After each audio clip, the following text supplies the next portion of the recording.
Previous வீடியோவில் Lenovo e41-25 மாடலுக்கு Windows 7 driver எப்படி இன்ஸ்டால் பண்ணுறதுன்னு ஒரு வீடியோ போட்டிருந்தேன்.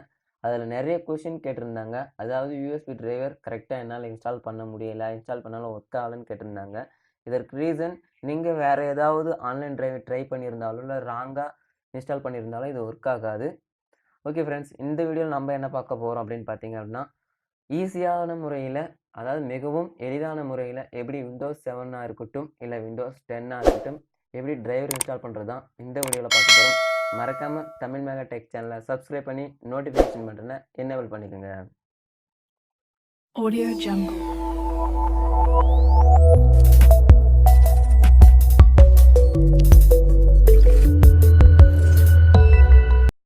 நான் என்னோட ப்ராப்பர்ட்டி ஓப்பன் பண்ணிக்கிறேன். சிஸ்டம் ஒரு ப்ராப்பர்ட்டி. இது விண்டோஸ் 7 Lenovo e41-25 மாடல். இப்போ கண்ட்ரோல் பேனல் ஓப்பன் பண்ணிக்கிறேன். இதில் என்னென்ன டிரைவர் மிஸ்ஸிங் ஆகிருக்குன்னு தெரிஞ்சுக்குவோம். இதில் பார்த்தீங்க அப்படின்னா டிஸ்பிளே டிரைவர் இன்ஸ்டால் ஆகலை. அடுத்ததாக பார்த்தீங்க அப்படின்னா யூஎஸ்பி டிரைவர் மற்றும் ப்ளூடூத் டிரைவர், இன்னும் சில டிரைவர்ஸ் இதில் இன்ஸ்டால் ஆகலை. நான் ஒய்ஃபை டிரைவர் மட்டும் ஆல்ரெடி இன்ஸ்டால் பண்ணிட்டேன். ஓகே, க்ளோஸ் பண்ணிப்போம்.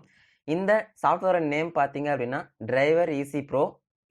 இது மேக்ஸிமம் நீங்கள் ரிஜிஸ்டர் பண்ணி கீ பர்ச்சேஸ் பண்ணுற மாதிரி தான் இருக்கும். இதை ரன்னர்ஸ் அட்மின் கொடுத்து ஓப்பன் பண்ணிக்கோங்க. நான் ஆல்ரெடி சொன்ன மாதிரி தான், நான் வைஃபை டிரைவர் மட்டும் ஆல்ரெடி இன்ஸ்டால் பண்ணி முடிச்சிட்டேன். ஏன்னா என்னால் நிறைய நேரம் கேபிள் வழியாகவே இன்டர்நெட் கனெக்ட் பண்ண முடியாது. மேக்ஸிமம் நீங்களும் இதே ஃபார்மேட்டை ட்ரை பண்ணுங்கள். அப்போ தான் பெஸ்ட்டாக இருக்கும்னு நினைக்கிறேன். ஏன்னா இது டிரைவர்லாம் கம்ப்ளீட்டாக இன்ஸ்டால் ஆகி முடிக்கிறதுக்கு கொஞ்சம் டைம் எடுத்துக்கும். நான் என்னோடய வைஃபை பாஸ்வேர்டை இன்க்ளூட் பண்ணி ஓகே பண்ணிக்கிறேன். கனெக்ட் ஆகிட்டுருக்கு. கேன்சல் கொடுத்துக்கிறேன்.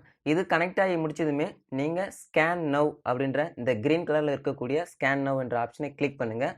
நம்மளோட சிஸ்டமில் என்னென்ன டிரைவர்ஸ் மிஸ்ஸிங் ஆகிருக்கோ அதெல்லாம் ஐடென்டிஃபை பண்ணி அந்த டிரைவர்ஸை இது ஆட்டோமேட்டிக்காக இன்ஸ்டால் பண்ணும்.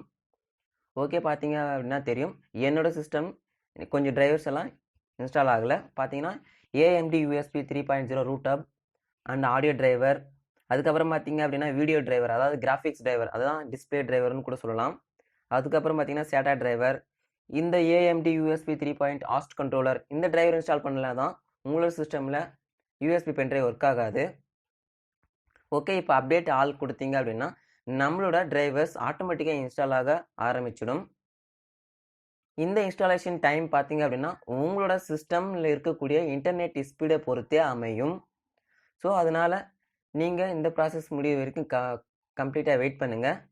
நீங்கள் இந்த டிரைவர் ஈஸி ப்ரோவை யூஸ் பண்ணிகிட்டே இருக்கும்போது ஒரு சில வேலையில் உங்களோட நெட் டிஸ்கனெக்ட் ஆக வேண்டிய சூழ்நிலை இருக்கும். அந்த தருணத்தில் கூட நீங்கள் மறுபடியும் நெட் கனெக்ட் பண்ணி டிரைவர் அப்டேட்டை கண்டினியூ கொடுத்தீங்கன்னா எந்த அளவுக்கு உங்களோட டிரைவர் டவுன்லோட் ஆகிருந்துச்சோ அதிலிருந்து தான் கண்டினியூ ஆகும். நியூவாக கண்டினியூ ஆகாது. அதாவது மற்ற ஆன்லைன் டிரைவர் அப்டேட்டை கம்பேர் பண்ணும்போது இது பெஸ்ட்னே சொல்லலாம். இதை நீங்கள் மேக்ஸிமம் ரிஜிஸ்டர் பண்ணி வாங்குற மாதிரி தான் இருக்கும். அதோடு மட்டும் இல்லை, நீங்கள் அப்படியே ஃப்ரீ வெர்ஷனாக யூஸ் பண்ணீங்க அப்படின்னா ஒவ்வொரு டிரைவராக இன்ஸ்டால் பண்ணக்கூடிய வகையில் தான் இருக்கும். ஸோ அதனால் உங்களுக்கு கொஞ்சம் சிரமமாகவே இருக்கும். மறக்காமல் தமிழ் மேகா டெக் சேனலை சப்ஸ்கிரைப் பண்ணி நோட்டிஃபிகேஷன் பட்டனை எனேபிள் பண்ணிக்கோங்க.